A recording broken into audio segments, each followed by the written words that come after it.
So Adonis Paul wants to threaten me with an interview with Eliana. Okay. What I want to make sure, number one, Eliana has no credibility. She never did. Inside the ROTC echo chamber, she has credibility. If this goes to court, which is what you're threatening, please let it go to court. Please, let's bring this to court. Which it won't, which is why you didn't call the police on me, because you're an idiot. I mean, I have had the police called on me by a gazillion followers of ROTC and things like that, but the shows I don't think have called the police on me because they know damn well that when this comes to a legal, when this is looked at objectively, it falls apart, especially with the evidence I have. I've been very easy. I've not posted a lot of the evidence that I have for the simple fact I've never wanted to hurt her. Never did, and I never will hurt her purposely. It's not something that I want to do, and it's not something that I ever would do on purpose. There are sometimes I've gotten frustrated because of how far I've been pushed. But, like, the thing is, there's nothing that you people can do to me because I haven't broken any laws.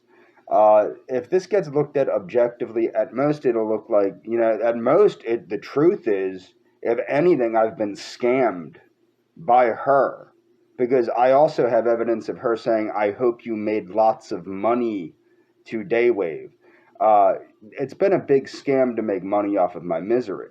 Now, I'd like to believe that, she wasn't involved in this from the beginning, but perhaps she was. Perhaps I was had, and perhaps this is a way to just keep sucking me back in with her.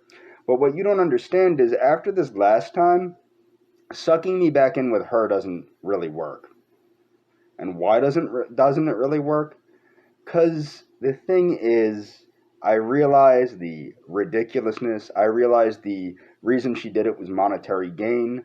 Period. It was just monetary gain. Okay? That's all it was. It was business to her. And if all I am to her is business, whatever she says doesn't bother me. Okay? She has zero credibility as far as I'm concerned. Zero. And if this goes to court with the amount of evidence and witnesses I have, this is the thing. People are like, you don't have any witnesses, you don't have any witnesses, you don't have any witnesses. Oh, but I do. I have many witnesses. Just they don't want to be putting their faces out there on the internet. You dig what I'm saying? They don't want to be out there on the internet. They'll appear in court for me. Okay? They will do that.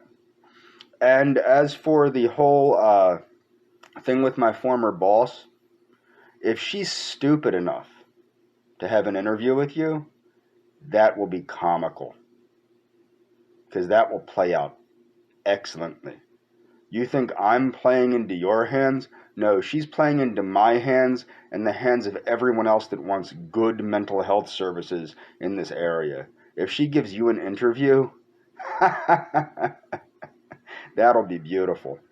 That'll be beautiful. Finally, some real change will get to take place in this area. But my point is, you people make these outrageous claims. You keep calling me a pedophile, a pedophile, a pedophile. Number one, none of the behaviors I exhibited with Eliana would point to pedophilia, because I'm not a pedophile, but also she was an adult.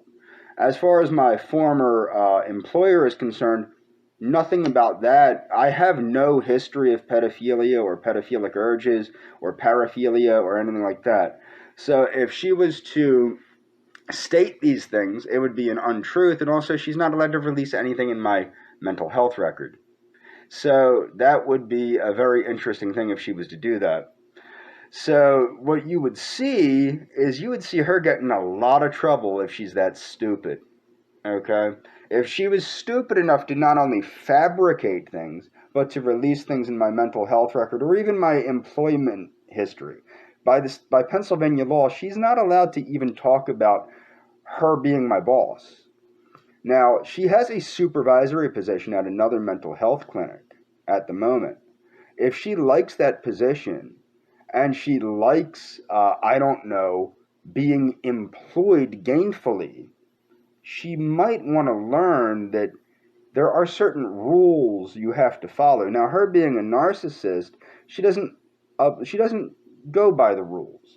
And I have many of my former colleagues that will gladly, very gladly, state her behavior as an employer.